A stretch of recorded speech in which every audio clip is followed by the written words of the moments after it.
Hey everyone, this is Kevin from Kevin's America Fleet. Today I've got a Marvel Legends review. We're going to be taking a look at the Gamerverse, the Capcom series, War Machine versus Omega Red. We're going to go ahead and take a look at the figures, at the packaging, the articulation. We'll do some measurements and we'll do a comparison. Let's go ahead and dive into the review. Now let's start here with the packaging. This is a really cool box. I do enjoy what they did here with the Capcom piece. So you got this cool little graphic here, War Machine versus Omega Red, and then you obviously have your figures and you've got the background in there just like you would have in the video game. Then as we turn this thing to the side, you got that awesome Omega Red art there on the side, as well as you've got War Machine on the other side, which looks really cool.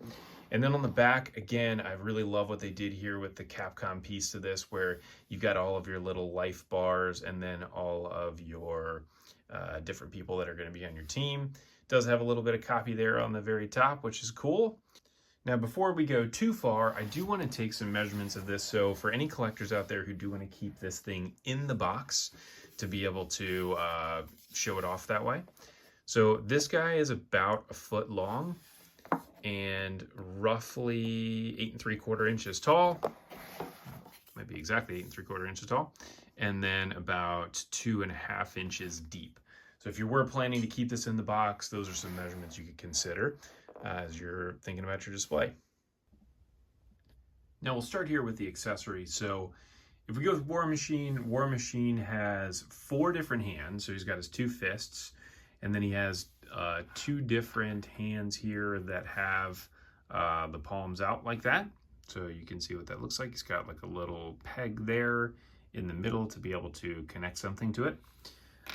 He also has this rocket launcher here, which will attach, and it's pretty tight, a tight fit, but that'll attach in on his shoulder. You have this little flame piece here, like the rocket, which actually does connect inside of here. So you could keep that on his shoulder like that if you wanted, or you could have it obviously with that out. And then it does come with this other rocket here. There is a little peg here on the bottom, but there is no stand with this set to be able to put this on. And I'm guessing that this is something that you could use to be able to put it on a peg stand like it's shooting off towards Omega Red. But now if we go ahead and take a look at Omega Red's accessories, he also has 2 different hands. You can see one of them, he has his hand open, so he has a second version of that. So here is his right hand, and then he also has a fist.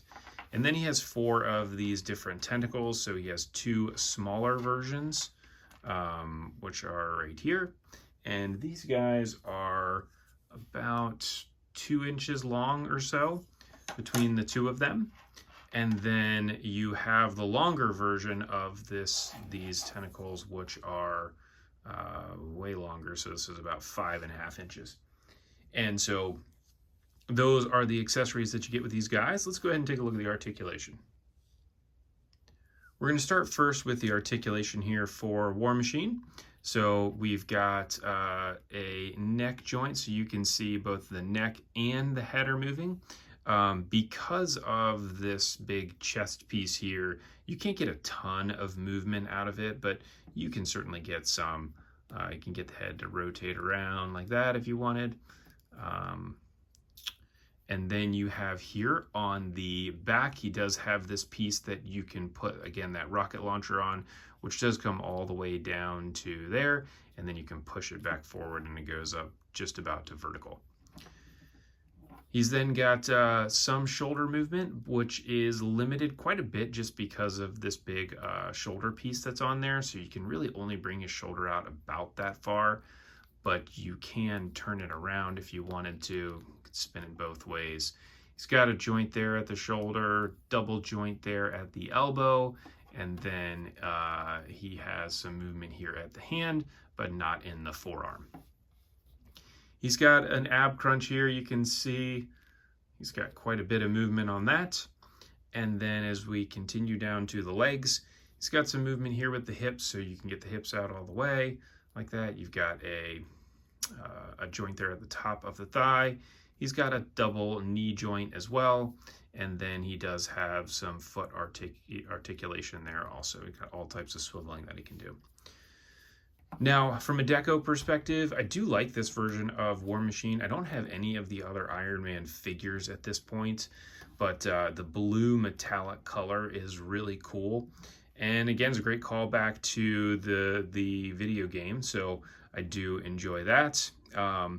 Also, having these black pieces with just this matte finish looks really cool, and it's great to be able to have that as a contrast to the glossy, this kind of like metallic blue color that they have on him.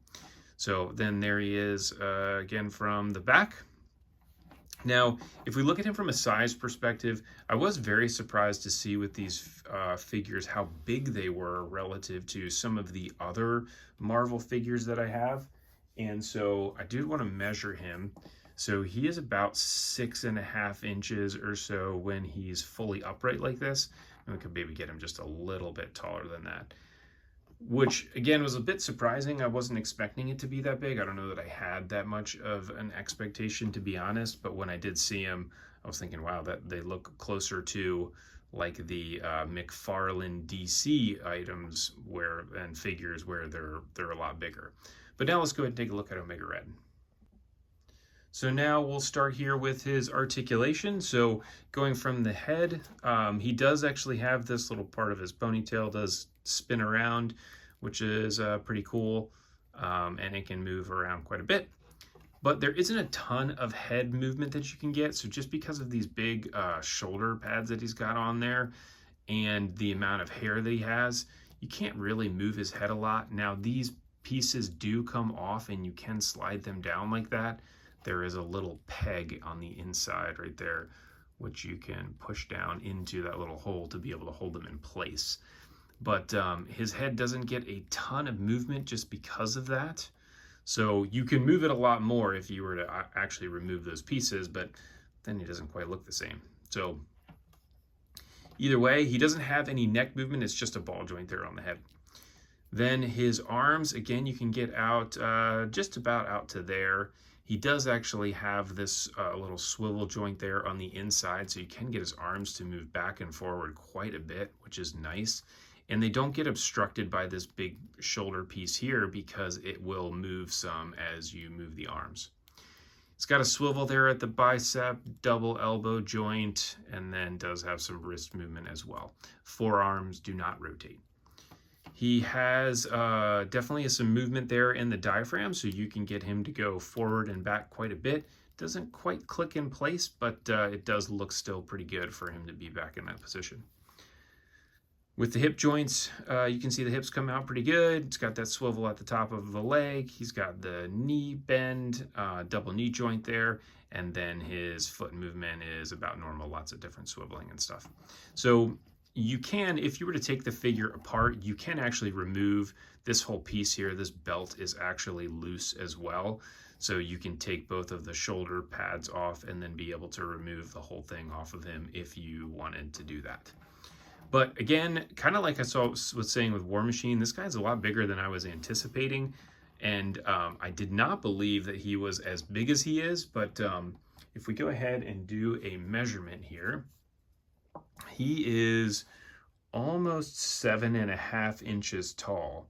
It's about an inch taller than I was expecting. I was expecting it to be a 6-inch figure, but he's obviously not. He's a lot bigger.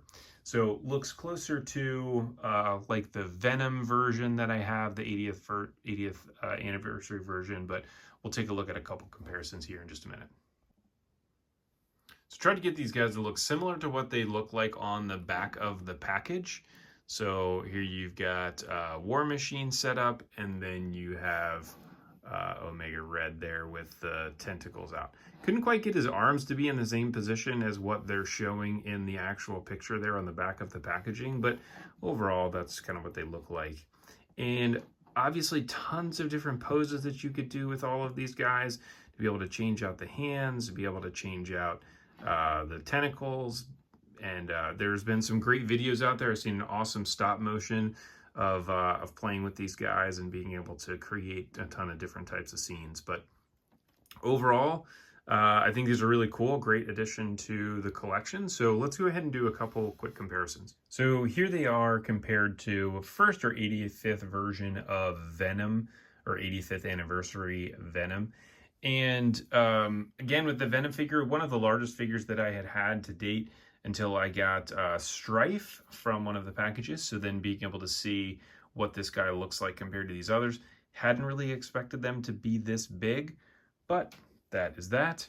And then I want to show this compared to our 97 version of Wolverine. And you can really see a huge difference here between the two. Now, Wolverine obviously is a smaller figure, smaller character, so not surprised to see that, but cool to see it in scale relative to these other figures to show just how much bigger they are. So that is all I've got for you today. If you like this, please go ahead and like and subscribe. There are links in the description below for all different types of things, as well as my Amazon storefront. Thanks everybody for tuning in. I look forward to catching everybody on the next review.